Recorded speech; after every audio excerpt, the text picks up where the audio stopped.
welcome to Kombucha time. Today we're going to do a 2-week check-in to see how our SCOBY and kombucha are doing.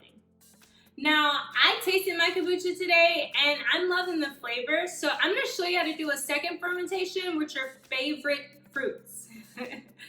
Now, before we get into that, let's go over a few things. You said that your SCOBY sank to the bottom. Sink or swim, your SCOBY is perfectly fine, your kombucha is perfectly fine. But you need to check on the flavor of your kombucha periodically. Now, from day 4 to day 6, it's still going to be a little sweet. But from day 7 to day 9, it's going to start tasting like apple cider vinegar.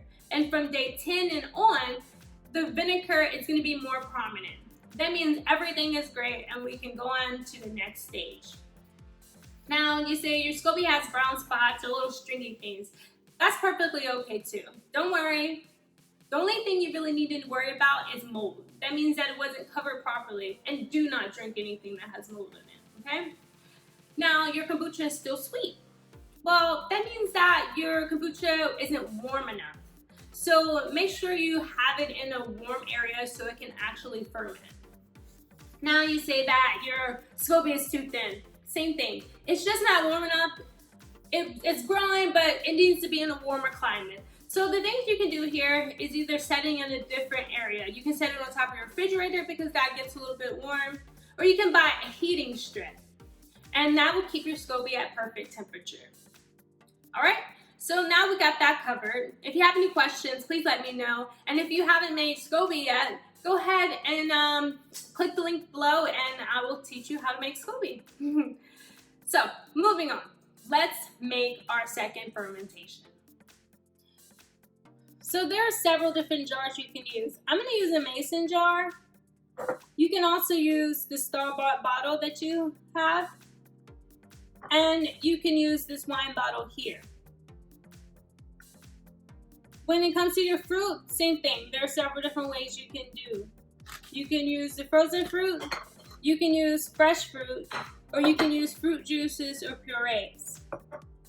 If you're going to use fresh berries, there's a second process to it as well. So I'll show you that in my next video.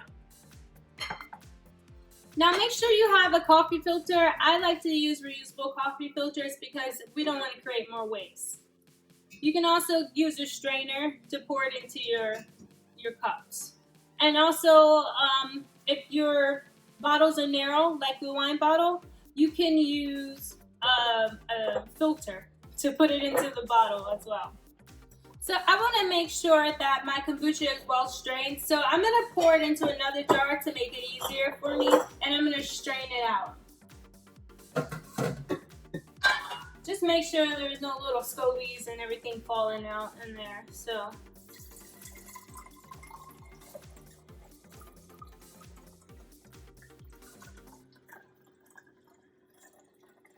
you also should make sure that whatever utensils you are using or strainers that you are using, that you sterilize it first.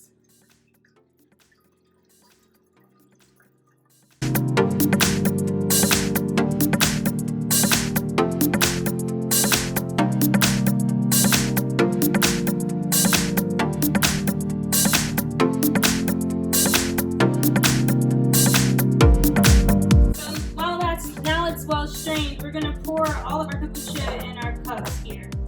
So we want to do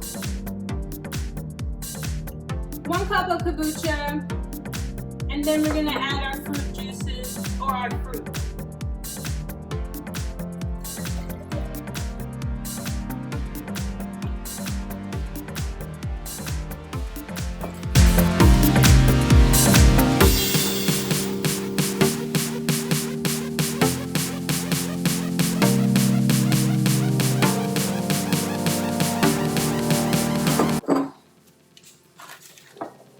So now we're gonna add, I wanna make this one a mango pineapple.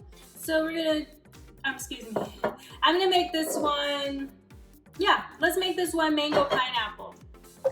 So we're gonna pour in 1/4 of a cup of pineapple juice.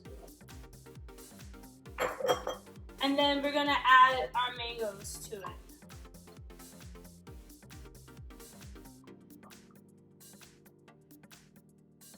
Now you should add like 1/4 of a cup of mangoes to it, but you know. But you also gotta make sure you gotta leave a little room for your kombucha and everything to ferment. Now we're gonna let this ferment for another week. And once you start seeing it get bubbly here at the top, then your kombucha is gonna be ready. But make sure you always check it. So for this one, let's make apples. Let's make us a nice apple fermented one. There we go.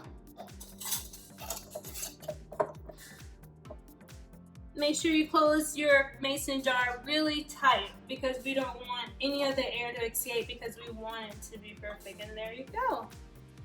And then that's how you make it, guys. Please check out my next video so I can show you how to do the berries so you can have berry flavored juice. Thanks, guys. Have a good one.